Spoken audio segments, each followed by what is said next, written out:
حضرت سفینہ رضی اللہ تعالی عنہ یو صحابی دے مہران بتاوي نو خپل مهران دی یو ځل بلا سامان پسر را چولو نو رسول الله مبارک وتعالى لکه ته کیشته انت سفینه ان انت الا سفینه هغه بل رسول الله مبارک د خپل د نوم ما توای بل مناله د خپل واقع په خپل بیانای ویرا روانو ما د قافله سره لکته اخواشم چرالم قافله تلو تلم خدای قافله په کومه لاړه چې په پسې تاسو مې کوي داسې چې لاړم په ځنګل ورله مړو تاسو کو نه لار مې غلطه کړه په داسې خطرناک ځنګل ورلم چې بیا لارم ختمه شوه او خدای دا بس کېږي دا ټول زمري او شرمخان دی او تیاره شپه م راله اوس خو پیاده وتیم نشم دا بس کېږي خدای دومره یارې واغېشتم چې رپېدم او دې کې یو زمری راغی زه ولیدم او راتلو سره په ما شغله شو اوس به څه کوي دلته نه توره شته نه غشې شته نه نیزه شته نه ډانګ شته اوس زمري نه باید په ډانګ سینګ ځان خلاصې یا اوس سیدې ووایې بس یو پټېنې غوندې سبب ٹھیک دا اللہ نم سوال کئی لیکن دلتا کہ پٹینے غندے سبب استعمالی راشا کبھنے چاہتا بچوں ناشنا سبب زمری تو ازمریا ما پیجنے زد رسول اللہ مبارک صحابی ما گوارے چی غزیر او نخوازے دقا سے زمری اترے قدم امراوانا غشت بدے خو پوشو ڈاٹا شو چی دما دی پٹینے خبر خوکارو کو زمری راغی لکه دا کورنۍ سپی چې بنده ته لکې ترنګی دقسې راغی لکې ترنګی خوا کې ورته تاویږي ډاډه شو ګوره الله ته نه وایي چې الله ما ته لاره وښایه اگر چې پکار دا چې الله نه سړی سوال وکړي داسې لیکن سبب استعمالي زمریا قافله رانه روکه شوې ده ما ته خپله قافله را پیدا کا نو زمرو ته قافله معلوم وي اسنګه د دې دا پوزه باندې چې دا سا علي که نه نو دوی ته په دې پته لګي چې کوم ځای څاروي دي او په قافله کې څاروي خامخای ښکار په دې دا زمري بس سپیمې وای وای وای نو په دې سپیمو په دې سوم الله پاک دوی ته ښایي چې دې خوا څاروي دي ښکار ستا دې طرف ته دی نو دی پسې ځي ګرځي نو چې دی ورته ووایي قافله کوم دی قافله کې خو څاروي وي څاروي خو دې په سوم معلوموي نو یو خوا بل خوا سپیمې والې والې والې او ناګانه روان شو او حضرت سفینه وي راته خپا خوا د جنازه را پسې دې مخکې زه ورپسې دې مخکې ورپسې چې کله دوه لارې راځي نو دې په یو لاره ځي د ورپسې ما او چې زه کله ستړی شم نو کینم دې م راته کیني چې د پاسم دې روان شي یو ځای ته ورسولم نو هلته کې لارې راته سیده کړه نو د لارې په غاړه دې ودرېده او ما ته داسې خپه وواله چې داسې ځه نو چې لږ مخکې رالم نو خپلې قافلې سره میلاو شم نو راغی نبی کریم صلی الله علیه وسلم ته الو دا الله رسول دغه چل شوی ګوره خپل وس سره خپل سبب استعمالی بس او چې دنه مکمل نه پوره شوه اسباب کار پریدي ما تاسو ته وایي چې اوس په سبب کار نه کېږي بیا ما نتیجه د چا په لاس کې ده ډاکټران هم دغسې وایي بابا وی بس بچے میرے پلار دے نور علاج نشتا بس نور د خدای نه غواړي بس که خدای والا مقرر کړي خو ټیک بشي یعنی زموږ په کتابونو کې د جون ختم خدای نه غواړي بیا په الله باور اسباب کار پریدي بیا بالکل په الله باور یعنی اسباب به استعمال کې او دعا به سره وکړي چې الله زما دغه وسو ګوره دا سبب مال کار نشي کولی تر څو چې تا پکې طاقت نه خو ده الله طاقت دارو بخوري بابا جی بدمو وی چې نه جوړ شه درې کار کوي یا علاج کوي سنت ته ډاکټر لده حکیم لده طبيب لده علاج دویم دم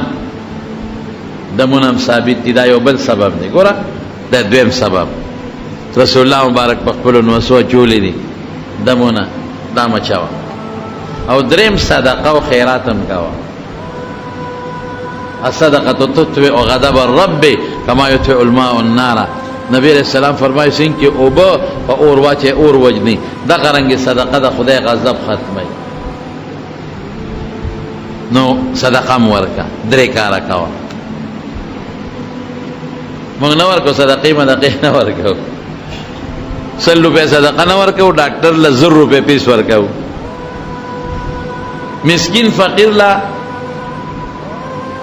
یو دوه وړه روټه نه ورکو زیات نه د 50 روپو روټه یا د 100 روپو روټه او چې ډاکټر ته 2000 روپو دارو لیکي بیا له صدقه کوي ښا دمم کوي د مریض د پاره دم اره میاشت چې خلک ګوري میاش کار شوا نو د الله لوی قدرت د انسان د ذهن ترازی ګور الله څومره لوی ذات ته دا میاشت روانه کړی دا یسالونک عن الاهله قل هي مواقیت للناس والحج الله پخپل وای چې دا میاشت وړه کېدل او غټه کېدل دا ما دیله مقرر کړی چې خلک خپل وختونه به معلوم کی او بالخصوص د حج وختونه به معلوم کی پته ولګی دا چې دا میاشت را کوټه کېدل او وړه کېدل دا زمون تاریخ د پر الله کوي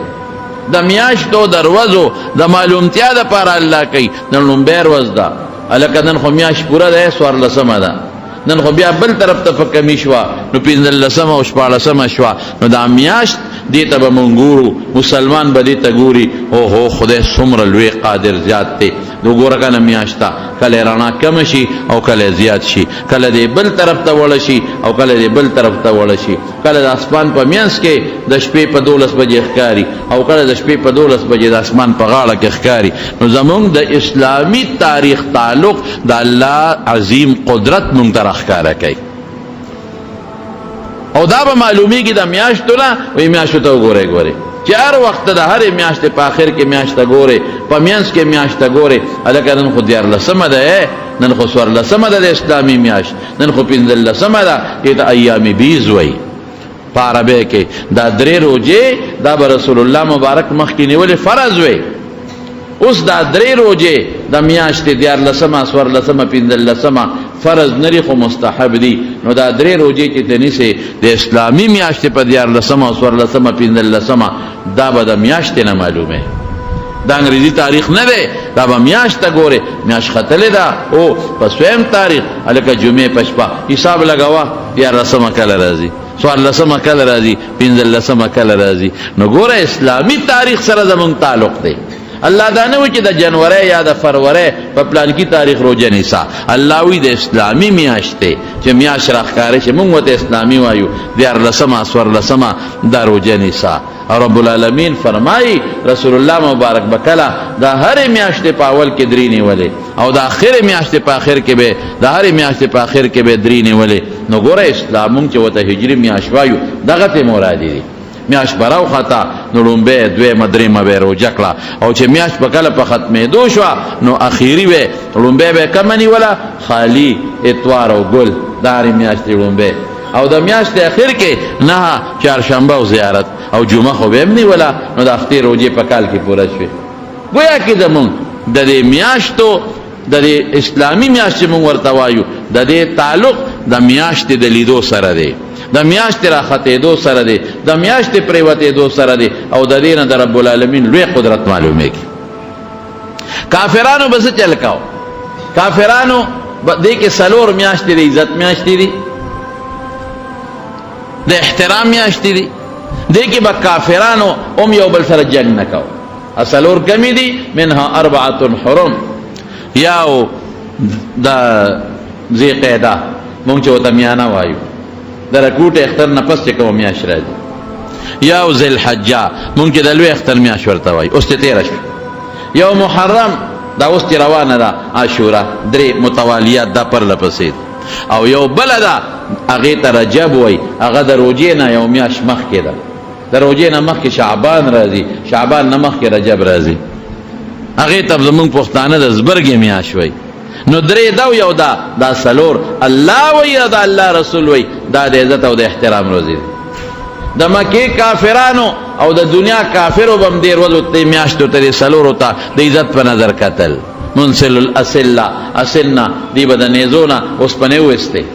لرګي به پرې خودن او دغه شونه به هغه اوس پنه وسته تش لرګي به پرې خودن او توری به پته کو کې بند کړي او لره به اویزان دکړي ولی دې کې به جنگ نه کاو که د پلار قاتل بچاله د کور مخې تم په مخه ورغې نو غږ به یې نه کو یاره وي دا د عزت میاشتې دي که نه دا د احترام میاشتې دي دا د برکت میاشتې دي نو غشو نه به اوسپنې وویستې دا نیزو نه ولې هسې نه چا سره جنګ جوړ شي د پلار دشمن مخې له راشي او جوش کې راشم او په نیزه او په غشي په توره ورشم او د دې میاشتو بېعزتي رانه ونه شي سړی پې ونه وه په دې غشو سړی ونلم دونه به هغوی د دې میاشتو قدر کو چې هغه مکمل به یې اوسپنې وویستې که چې جوش کې رالم تویش کې رالم او کور ته لاړم نیزه مې واخېسته تش لرګی به او توره به په تیږې کې بندی د لاس نه به مې اوچتی او غشو کې به هم هغه اوسپنې نی نو په تش لرګي خو څوک په چا غوزار نه کوي د دې میاشتو به یې دونه قدر او عزت به کو جنګ به یې نه کو که جنګونه به شروع مو او دا میاشت براله جنګ ختم جګړې ختم بس لیکن هغوی به یو ظلم کو د ځانه به یې زیاتې کمې کو نسی ورته وایي جنگ به شروع مثلا د دوی او د زبرګې میاشت براله رجب نو اعلان به وکړو وی خدای مو بخښه سخت کال به زبرګې نی رجب ختم جنگ به جاری ساتو هغه میاشت سخت کال ختم اوهو ته څنګه ختمې لکه یو سړی اعلان وکړي لکه جمعې روز به پکې دی هفته کې نی دا خالی شو یا به جنگ شروع او دا محرم میاشت به جنگ ته به ضرورت راغی میاشت به د محرم وه هلکه سخت کال به محرم نی خواه دا به د ځانه کمې زیاتې کو په کم کال چې د دواړو جهانو مبارک سردار اخیری حج کړی دی حجة الوداع د فرضیت نه پسې دغه یو حج دی نو د عرفات په میدان کې او د مینا په میدان کې اعلان وکړو ان الزمان قد استدار كهيئته يوم خلق الله السماوات والارض الله چې په کومه ځمکه اسمان پیدا کړی دی نور او سپوږمۍ پیدا کړی دی او زمانه په کوم ترتیب روانه وه هغې ته الله واپس کړې ده مشرکانو چې پکې کمې میاشتې د خپل مقصد دپاره زیاتې کمې کړې دي ختم منها اربعة حرم سلور پکې امقصې د احترام میاشتې دي چې کافرو قدر کو مونږ به هم قدر کو دې سلورو میاشتو کې مونږ به څه کوو مونږ خلک وایي لکه د محرم میاشت ده واده پکې مه کوه ګناه ده اوهو ولې ګناه ده کویدن پکې مه کوه ګناه ده ښکلې جامې به پکې نه اچې ګناه ده میلمه له به میلمستیا نه جوړې کاسې راغې خیر دی ګناه ده نوې کور به نه چورو کې ګناه ده کور ته به نوې کډه نه وړې خدای دا ګناه ستا لاس کې ده که پیغمبر لاس کې ده اوس ګناه به زه خو په عقل نه معلومومه ګناه به ما ته رسول الله مبارک ښیي ګناه به ما ته رب العالمین ښیي الله و رسول به وایي دې شي کې ګناه ده او دې کې نه چې هغه وایي دا شي کې ګناه نشته بس زه به نه کوم هغه کار او چې دې کې ګناه ده زه به نه کوم نو د ګناه تصور په عقل نه معلومیږي د ګناه سوچ او د نیکۍ سوچ دا به ما ته څوک ښیي د دواړو جهانو مبارک سردار به راته ښیي هغه خو دې کې کور جوړولم سه هر څه پکې ټیک تا هغه یو شی پکې انکار کوي دا به نه کوي یو شی ان عدة الشهور عند الله 12 شهرا 12 میاشتې دي منها 4 حرم السوی هغه څلورو میاشتو له قرآن کې سوی هغې باندې به عمل کوو ګناه به ما ته قرآن ښیي الله به ښیي رسول به ښیي هغې سوی فلا تظلموا فیهن انفسهن فځان پکې ظلم مه کوئ ګناه مه کوئ جمعات د عزت ځای دی څه معنا شو د عزت ځای دی ډوډۍ پکې وخوره نه دا د جمعات بې عزتي را معتکف پکې خوړی چې بل څوک به نه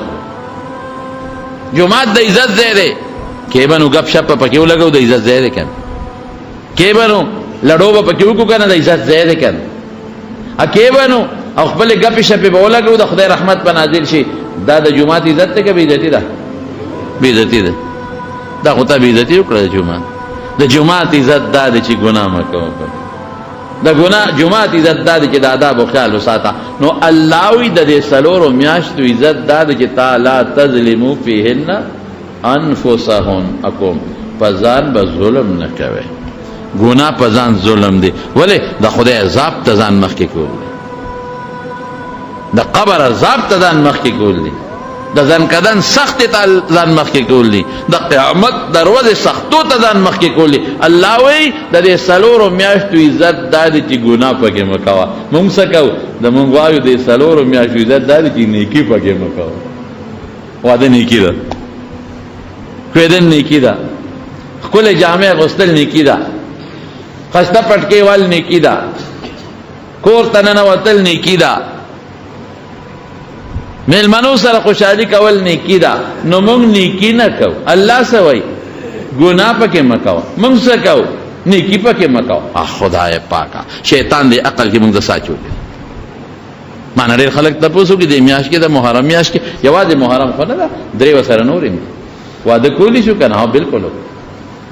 نکاح کولی شو که نه؟ ډېره ثواب خبره، د عزت برکت میاشتې دي. دا میاشت عزت، دا د قدر عزت او اسلامی تاریخ پکې جوړ کړی چا دی؟ حضرت عمر فاروق رضی الله عنه او صحابه. دا غي نه مخکې دا میاشتې وې، د عزت هم وې، د قدر هم وې، قرآن او سنت کې هم دي، خو اسلامي تاریخ شروع نه وه. د عمر فاروق رضی الله عنه زمانه کې هغه میټینګ راوغوښته، وی اسلامي تاریخ شروع کوو. چا وی د رسول الله مبارک د پیدایش نه به شروع، نه دا خو عیسایان سره بیا مشابهت راځي.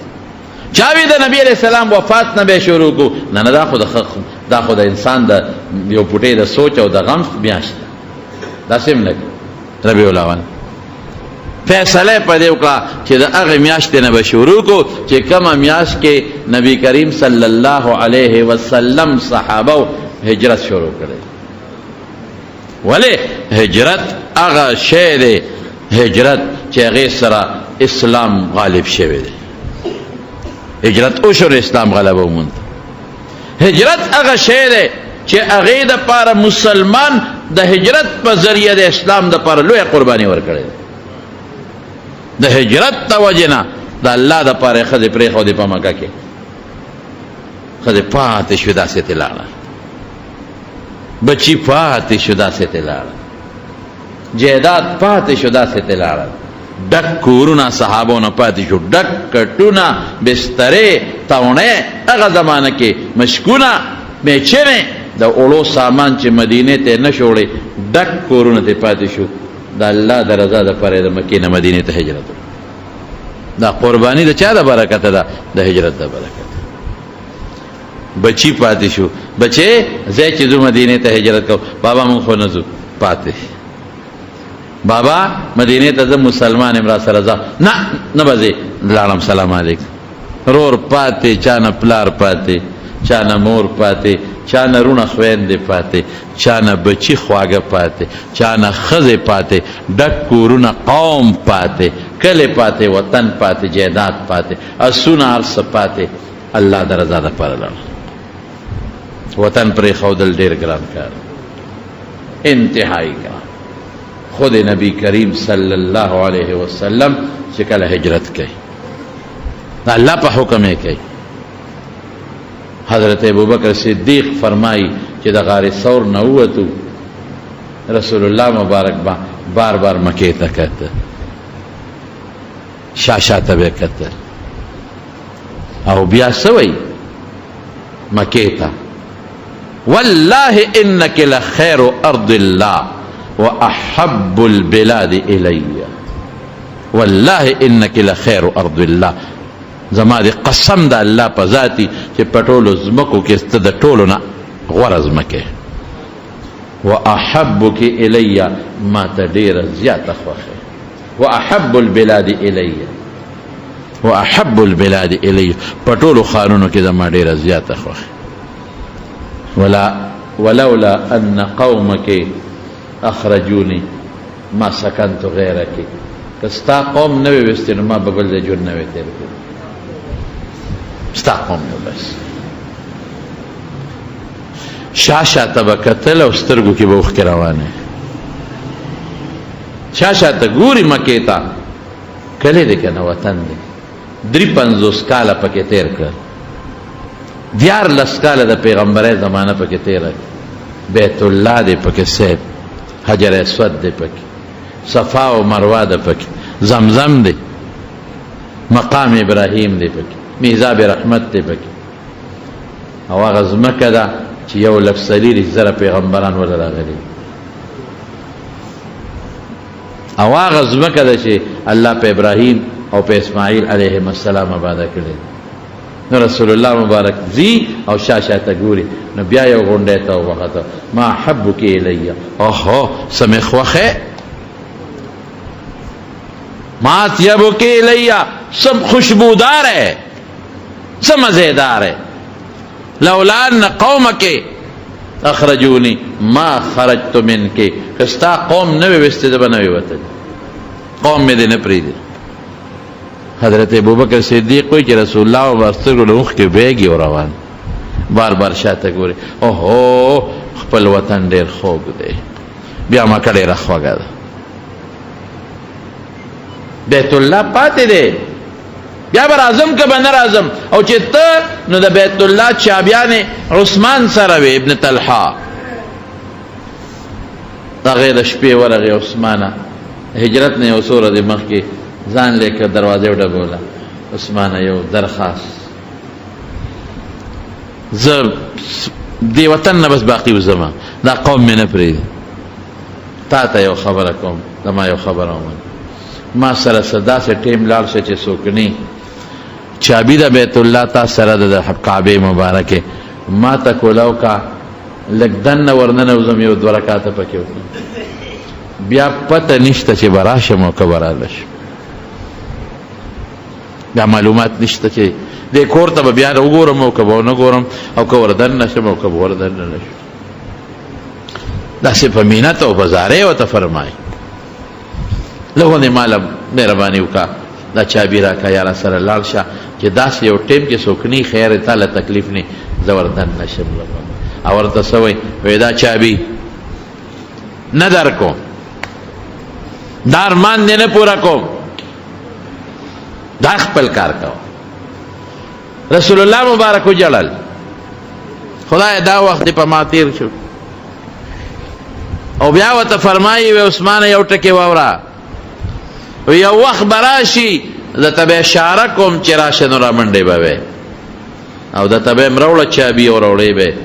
او بیا به دا دروازه ماته الله کولی وی یو وخت به راشي مه کوه زاوی خپل وطن کې د داسې سپکې خبرې وکړئ ځای نشته او دونه غټې غټې دعوې کې یو وخت دا وخت چې ځي جاړي ضرور کې خپل وطن پرېښودل څه اسانه خبره نه ډېر ګران کار دی او بیا بیت الله غوندې وطن پرېښودل چې دا وی جړل او حضرت ابوبکر وی بار بار ګوري او روان دی او شاته ګوري ډېر میړه خپه شو خو د رسول الله مبارک مخکې څه نشم ویلی چې ډېر د مظلومیت ژوند دی وخت کې او ډېر سخت وخت دی او حضور پاک څومره پریشانه دی څومره خفه دی نن به کائنات څونه خفه وي د پیغمبر مبارک په خفګان افسوس حضرت جبریل علیہ السلام راغی او د قرآن شریف آیتونه نازل کړل فکر مه کوه فکر اونکې والذي فرض عليك القرآن لرادك الى معاد هغه ذات چې تعالی قرآن درکړی دی د قرآن احکامات یې درکړي دي دې له به د خدای راولي راځي او مقصې وشو او مغسې وشو په 8مه هجره الله مکه فتح کړه او چې کله مکه مکرمه فتح شوه نو رسول الله مبارک ورشه عثمان چابه والا راوله عثمان یې راوسته دلته راشه په ګوته اشاره ورکوي کولاو که راکه چابي ورکړه وی عثمان ما درته ویلي وو که نه ویلې د هجرت په موقع راکې چابي اوس که نه راکې څونه په منت مې نه غوښته او تا نه راکړ راکه چابي زه خوش چابي واغېسته رسول الله مبارک دروازه کولاو کړه دننه پکې عبادت خپل وکړو او چې عبادت یې څنګه وکړو الله ساجبه ذات دی د قرآن آیت نازلېږي ان الله یأمرکم ان تؤدوا الامانات الى اهلها الله اډر کوي چې امانت خپل کس ته واپس کا دی وخت کې کس کافر دی کافر خو د بیت الله چابي ورسره د مخکې نه را روانه ده الله وی واپس کدا چابي خپل کس ته چا سره وه عثمان یې راوغوښته راشه عثمانه ما خدا نه واغشتا خو الله دل واپس درکې او زدا چابی والا دا به تر قیامت پورې ستا پس نسب او پس خاندان کې بل چا سره نه هم تا سره به دو خبرې وته ورولې یو دا چابی به تا خاندان کې چلےږي قیامت پورې بلې وته یو بل پیشنګوئی وکړه چې طالب خدای نسب درکې چې نسب کې چالوې خو نسب باندې نه ختمې کنه زامن بدی خدو سره خو چابی نه اشاره ورکړه چې بچی باندې مين وسی باندې می کل وسی باندې نه قیامت پورې باندې نسب می ته چابی ده برکت استاد ته اندازو شو چې هجرت سونه ګران کړ څومره سخت شعر نو حضرت عمر فاروق رضی الله تعالی عنہ دا فیصله وکړه صحابه او تورولا چې ما خدا تجویز دی کہ ہجرت اغا شیر چې صحابه ډیره غټه قربانی ورکړي ده خود رسول الله مبارک غټه قربانی ورکړه او د هجرت د برکت نه الله مسلمان له کامیابی ورکړي ده تاریخ باغې نه مقرر نو د پیغمبر مبارک هجرت خو پر ربیع الاول کې شوی نه خود هجرت ابتدا او شروع د محرم نشوي ځکه ذل حجه د لوی اختر میاش کې د مکه د مدینه انصار رسول الله مبارک له دعوت ورکړ وی راځه مدینه ته نو نبی علیہ السلام صحابہ د محرم په میاشت کې روان کړل زې مدینه ته نو شروع یې ټیک ده د ذل حجې په اخر کې بعض صحابه تللی دي او چونکې محرم د اشهر حرم یو مستقله میاشت د نیمه نه شروع نه کوله د نیمه نه د محرم نه شروع کړ اسلامي تاریخ سونه برکاتی شو زموږ اسلامي تاریخ میاشت سره تعلق لري د خدای لوی قدرت معلومیږي زموږ اسلامي تاریخ د عزت ته میاشتو سره تعلق لري چې محرم دی او زموږ د اسلامي تاریخ شروع د رسول الله مبارک هجرت ته اشاره ورکړي هغه نه شروع شوی بیا د محرم میاشت اسیم د برکت ته او د عظمت ته خدای کې یو ورځ د چغې ته عاشورې ورځ مونږ وایو اړه د برکت ورځ د عاشورې عاشره لسم او لسمه ته عاشر لسم عاشره لسم شپه لسم ورځ نو ولې وته عاشوره وای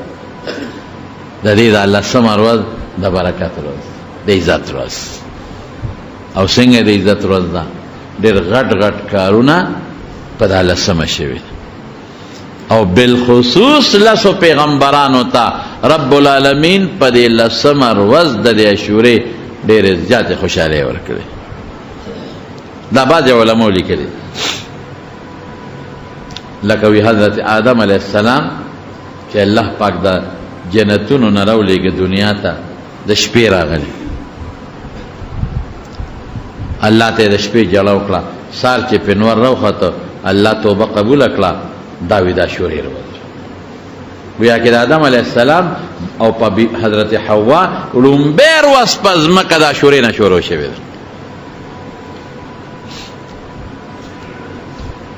حضرت نوح علیہ السلام چې د خپلو قوم سره کشته ته وخت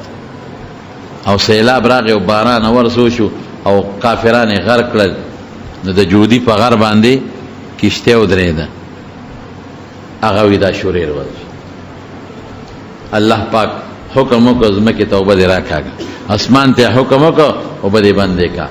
او کشته د جودي عراق او د ترک په منځ کې یو غر دی په هغې د پاسه ودرېده وی دا هم د عاشورې ورځ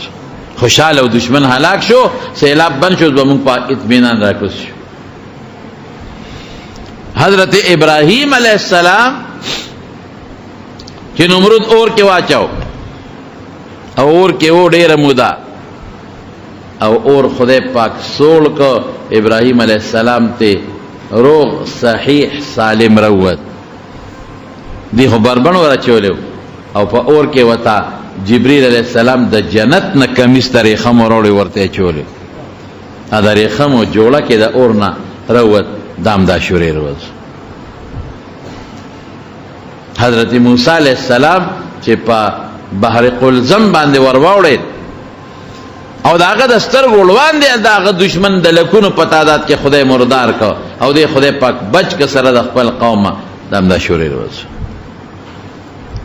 نبی کریم صلی الله علیه وسلم چې کله د مکې نه مدینې ته هجرت وکړ نو د مدینې خلکو روژه نیوله د عاشورې په ورځ. نو پیغمبر علیه السلام به تپوس وی دا روژه ولې نیسئ؟ نبی علیه السلام به هم نیوله خو د هغې نه معلومات اخیستل. وی هذا یوم نجى الله فیها موسی، وی دا هغه ورځ ده چې الله موسی علیه السلام د فرعون نه بچ کړی او دشمن یې د هغه د سترګو د لوان دی غرق کړی دی. نو موږ د شکرې د وجې نه په دې روژه نیسو. نو رسول الله مبارک صحابو ته وی نحنو د دې په مخ کې وی نحنو احق بموسی منکم، ستاسو نه خو د موسی په تابعدارۍ موږ زیات لایق. د هغه سوچه تابعدار خو موږ تاسو خو نه. نو موږ هم دا روژه نو صحابو په مکه کې نیوله ورته وی مکه سې نیسئ بندوی ما. نو الله موسی علیہ السلام له نجات ورکړه د کافر نه او دشمن د سترګو مخ کې ورته غرق کړ عاشورې ورځ. او کله چې عیسی علیہ السلام پسې دشمنان شو یهودیان ورپسې شو او هغه یو کوټې ته ننوت او یو جاسوسو هغه ولا جاسوسي وکړه. هغه وی چې ځکه مې کوټې ته ننوځم دغه کې به عیسی علیہ السلام تاسو ما پسې راځئ. نو فوج دا یهودیانو پولیس ته یهودیانو ورپسې سیډیان تلل خو چې هغه جاسوس په کومه کوټه ورننوت بس هغې ته خو پته ولګېدله چې دې کې عیسی علیه السلام دی. هغې ورننوتل الله ورسره څه وکړل؟ الله عیسی علیه السلام بر اسمان ته وخېږو هغه جاسوس یې په شکل د عیسی او مخ ته یې راونیوه او چغې وي ما سره نیسئ هغه ونیسئ. هغې وی په ارام کښېنه خو همتا هغه یې که نه شکل د هغه او الله پاک هغه اسمان ته وخېږو جمدې جاړ. دا زموږ عقیده ده چې په اسمان کې جمدې ناست او د قیامت نه مخکې به د دوه فرشتو په وزرو لاسونه یې ښودي منارې شرقي د بیت المقدس په هغې به راکوزېږي او دجال به وجني او بیا به حکومت کوي په دې مخ د ځمکه به د عدل او د انصاف حکومتي خو د رسول الله مبارک په دین به چلیږي او د هغې نه پس به وفات کېږي او د نبی علیہ السلام چې کوم دی دفن دی نو هلته کې د یو قبر دی پاتې دی په هغې کې به دفن کېږي. نو عیسی علیہ السلام بره لاړ. قرآن شریف کې الله په خپله فرمایي دا د قرآن خبره زمونږ خو نه ده وما قتلوه وما صلبوه ولكن شبه لهم بل رفعه الله الیه ما ځان ته پورته کړه. دوی نه وجلی دی نه یې پسولی کړی دی. حقه سړی یې راونیوه چې کوم جاسوس او هغه تر مرګه پورې چغې وي زه ګورې فلان کې ما عیسی نه یم. پاګله تا ته څه وایې؟ خدای پاک خو شکل د عیسی علیه السلام جوړ کړی بره یې پسولی کړه او په لرګي وتړه او مړ یې کړه. بیا چا ویې لکه دې سړي خو چغې والي چې زه عیسی نیمه. بیا د عیسی علیه السلام ملګرو مو وی وی هغه خدای اسمان ته خېجولی بس دی بیا لیکن شبه لهم. لکه وی دا خبره خو عجیبه ده که دا عیسی نو عیسی علیه السلام څه شو اسه شو او که دا عیسی نو زموږ ملګري څه شو؟ دو خبرې دي یو خو غیب دی. نو یا دا زموږ ملګري دی شکل یې د عیسی علیه السلام دی هغه تللی اسمان ته یا دا عیسی علیه السلام زموږ هغه ملګري پکې څه شو؟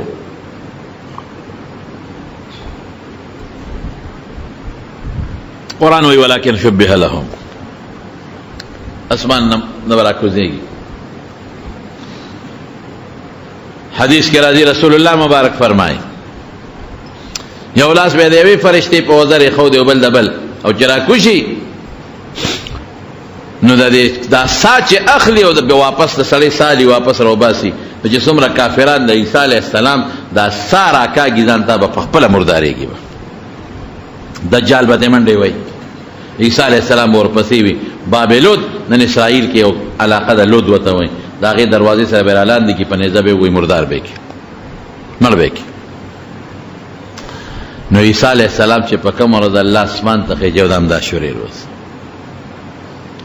سلیمان علیہ السلام نه څه وخته پورې بادشاهي تللی و چې په کومه ورځ ورته واپس بادشاهي میله شوه د عاشورې ورځ. ایوب علیہ السلام بیمار شوی و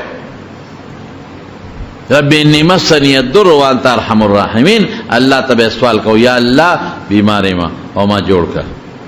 الله پاک واپس جوړ کو چې په کوم ورځ خدای پاک جوړ کو د عاشورې ورځ. یونس علیہ السلام د کب ګیرې ته تللی دی کب ګیر کړی دی او بیا فالتقمه الحوت وهو کظیم، کب گیر کړي او په دریاب کې چکرې ورکړي او دا کب په ګیړه کې به رب العالمین یادم یونس علیہ السلام. اسمان کې فرشتي د عرش الله ته وی الله یو आवाज وو او کو ډیر د عاجزه आवाज دی